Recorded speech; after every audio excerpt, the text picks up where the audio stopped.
And welcome back on this Wednesday morning. 72 degrees out there. Feels quite nice. If you need to do anything outside, get out there early. If you don't like this heat, we may see temperatures around 95 today. 10 to 20% chance of those pop-up thunderstorms or scattered storms. That is pretty much the same forecast today, tomorrow, the next day, the next day, the next day, the next day, the next day. Welcome to summertime.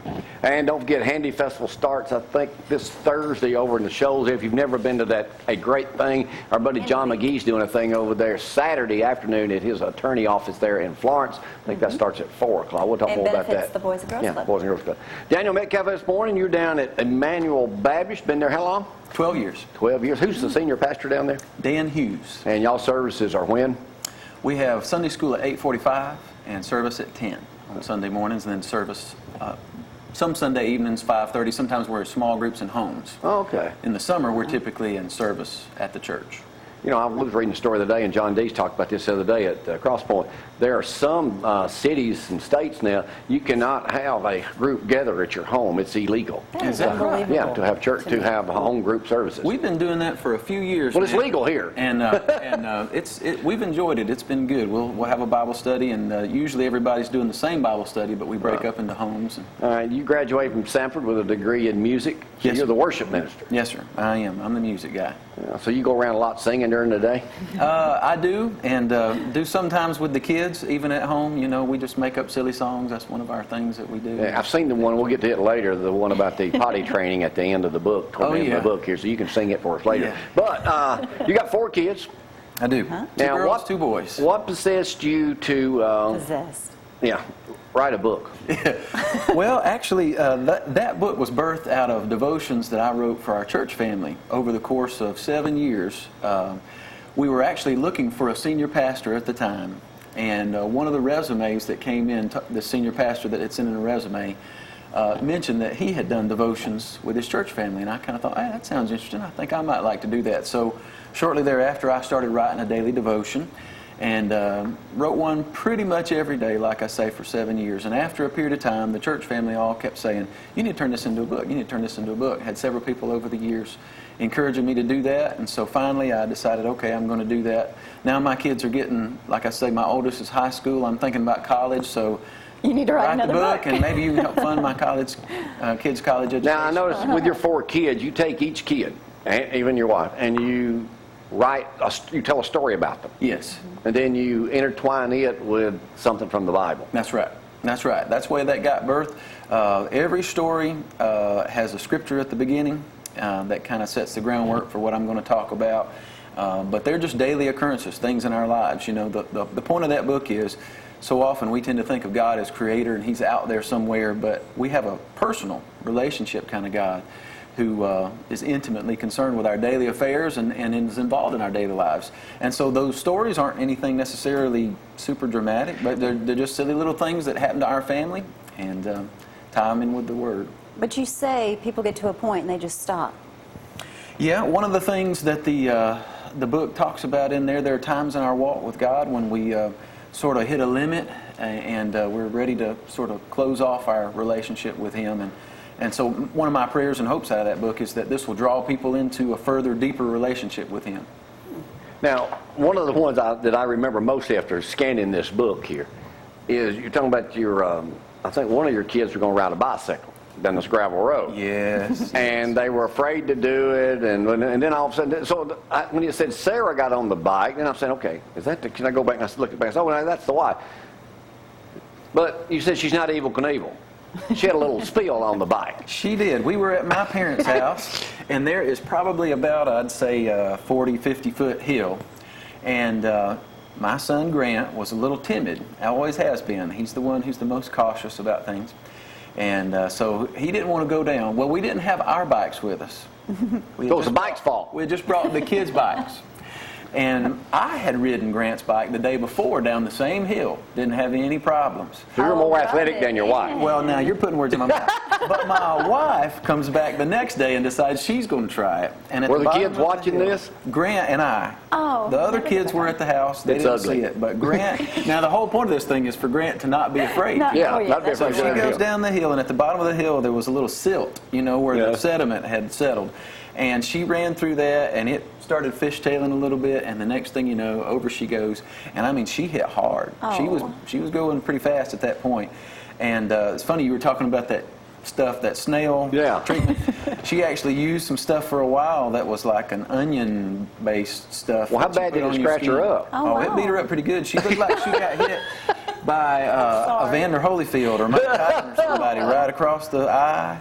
She burned up the back of her hands. She still has scars on the back of her hands and on the tops of her toes. Okay, now how do you tie that into the Bible? Well, it just depends. Don't be foolish. Those stories, you know, there's different things in there. Yeah, there's some of that in there. Yeah, you know, that one was realizing your boundaries sometimes is a good thing.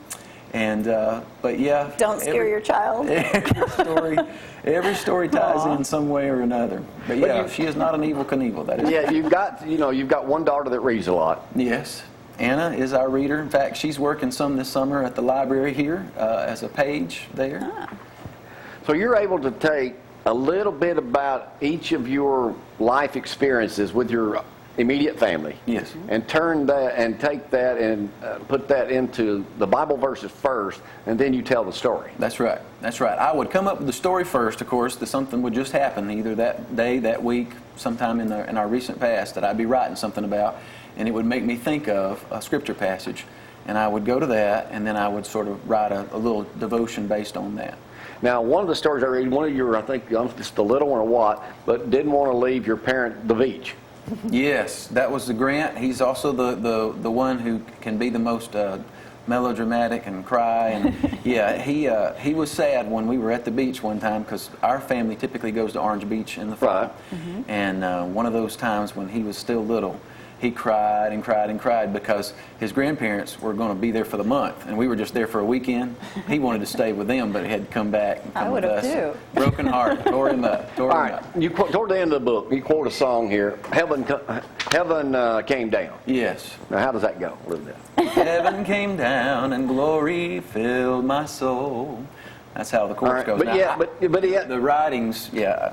But then you write, oh, what a wonderful day, day I'll never forget, after we wandered in pee and poo-poo, kind of gross, ain't it? And then with potty we met. That's right. It's a glorious thing, and you know, if you've had kids, there's a glorious time when you finally transition away from diaper bags. I mean, you know, you load up the van like you're going to Disney World for a week just to go to Walmart for an hour or two. You know, you got the diaper bag, you got the chair, you got the, you know, the stroller, the whole thing, and it takes forever. And so when you finally get free of all that, it's just and we had finally gotten to the point where our last was out of diapers. We didn't need all that, and it was a. Well, how did that song go? I don't know. I have to read those. I have to read. And then you go right after that. You say, "For a Christian, there is a day coming when there will be no more crying, no more pain, no more suffering, no more sin, no more evil of any kind." That milestone day will be unlike any before because it officially marks the end of an era of sin, and then it will be the beginning of a new life. So that's how you do that. Is something like this hard to write? Well, it was good for me because the way I typically do things is a little bit at a time. You know, Seth's talking about not finishing things. I can be like that sometimes. So if I do a little bit at a time, so this came, like I say, over the course of 7 years. So it worked out good for me. I couldn't have written it at one time. All right, I wanted to ask you this. On the back, right here, got a whole thing written about the book by Jim Bob Duggar. Yes. Now, he and his family visited your church before. That's right. Jim Bob is actually... Got a lot of kids, evidently. Are you trying to catch up with him? The Duggars that have, 19 children there? They do. And the Duggars, Jim Bob is actually a cousin of my wife, Sarah. Well, you better look out, man. You may be having about this many before long. No, we're done. So Jim, he's a cousin of your wife? Yes. Really? My wife's father, his mother was a Duggar. And so they're cousins, and so that's our connection with them. And so when we were writing that and actually going to turn it into a book, we talked to Jim Bob and asked him if he and Michelle would be gracious enough to write us a foreword, and they were. And so we got their name on there, which... well, since y'all are related... Wow, 19. Why would you want 19 kids? Well, now that's a question for Jim Bob. I don't have 19. I don't know. You'd have to ask him on that. Yeah, but you're young enough not to give up. No, we've officially stopped. I can tell you that on the record. I'll go on here on the camera and everything. 4 is we've hit our limit. That's it, huh? That's it. That's all we're going to have. What's the best thing about writing a book like this, Daniel? You know, my hope and prayer for that book mainly, Jamie, is that the gospel gets shared. It really isn't just about making money or anything like that, but hopefully gets the good news of Jesus Christ out to the people who might otherwise not hear about it. You know, I hope to reach some people who may not darken the doors of a church. Well, it's good. I mean, it's different. Yeah. Really And I enjoy it. It is Most really. of them are humorous little things that have happened to our family. Everybody can usually relate to them. So Mine have to be X-rated. Oh, stop.